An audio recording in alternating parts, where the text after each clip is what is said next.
अब बाबा खड़ा हो जाए। बाबा उठी। हुरका के बाद बाजी। बाबू हेलो संजीत आओ है ना नचनिया लो अपन नाच नाची। बाबा अपन बात बजे हैं। हेलो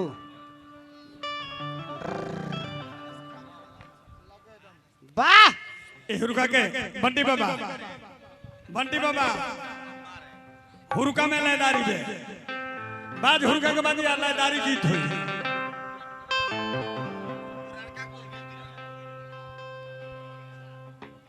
लय बबुआ पीछे आओ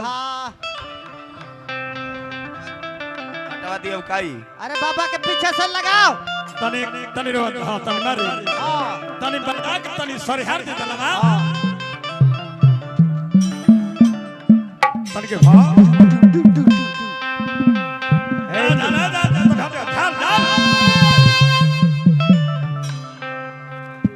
नचनिया हो जा नचनिया सावधान हो जाओ।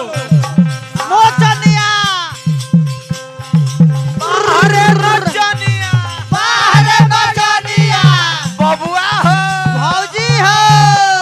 बोला हे डेंगी पर चढ़ा मा पहले से हमार बाबूजी चढ़ रहा है।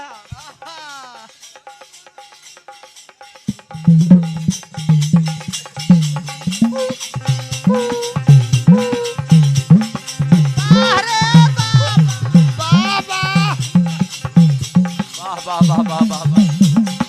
बाहरे मर्दन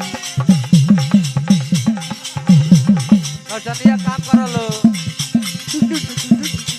नचनिया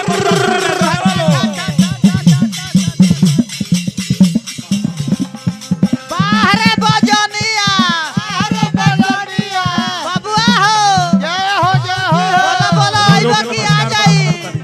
अरे पुअरा बिछौले बनी पुअरा हजार रुपया हमारे के पुरस्कार देने। हम तो जने जे खींचल बानी सब हमारा ऐसा बात नहीं है। बाहरे बाबा बाबा के दूधा के दांत नखे टूटल। माननीय बाबू अरुण जी हजार रुपया पुरस्कार देनी। हार्दिक अभिनंदन शुभकामनाएं। भाव का बा अच्छा चलिए हमारे जीजा जी बानी गोपाल जी रामपुर 100 रुपया पुरस्कार देनी। बार नमस्कार प्रणाम करता नहीं। अरे हाँ नचनिया तने बना मारो सरे दादा खड़ी हो जाओ सीखो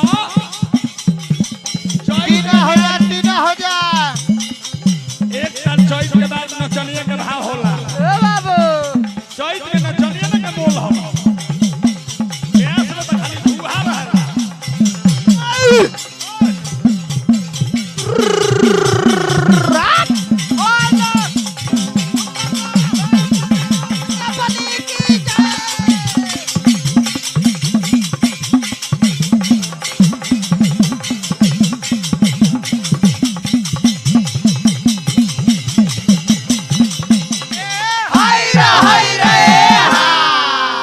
बाबा धन है बाबा 70 वर्ष की उम्र में तहार अमरूद के ये दादा स्पीड घटते नहीं। नया होता नहीं 70 वर्ष की उम्र हो गई अमरूद के देखो तनी उतना भी रफ्तार बा। यही जा कहत रही एक जन यही चौथ में जे रोजो करनी में देखी ले हो सामना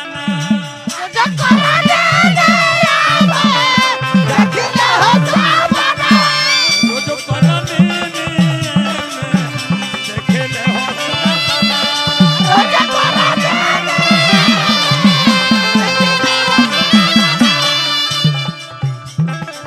रोजो करनी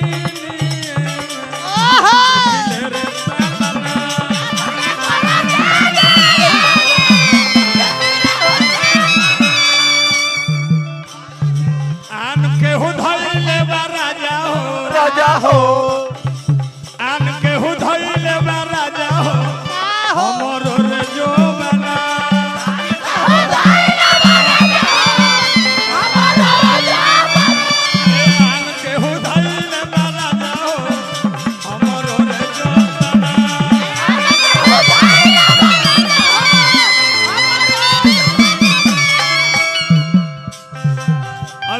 मदन गिरी जी मंदिर के पुजारी हसेगा हजार रुपया पुरस्कार देनी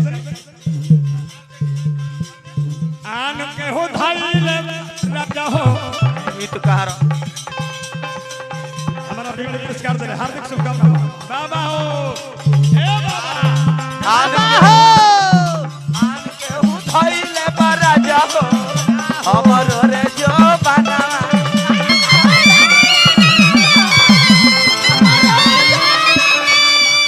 के उठाइले बा राजा हो हमरो रे जो बनवा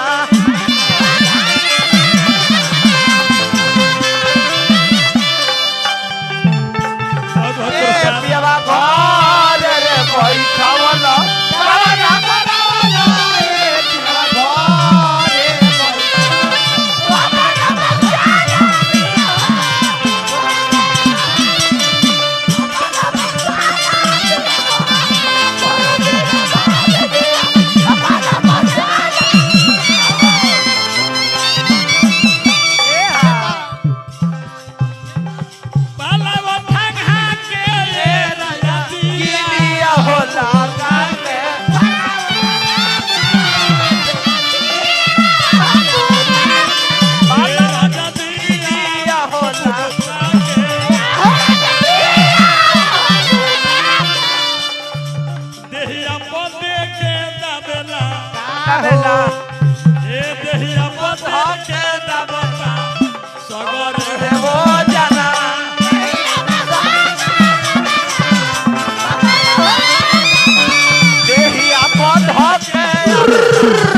सबरो रे वो जनवा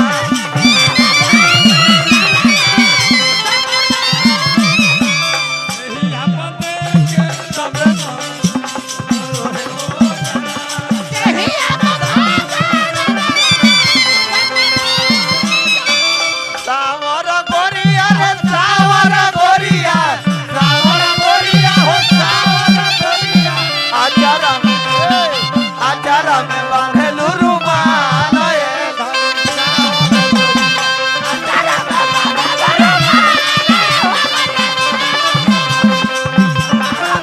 सावर गोरिया हो सावर आचारा में अरे आचारा में खसलू रुमाल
हे जाई जगह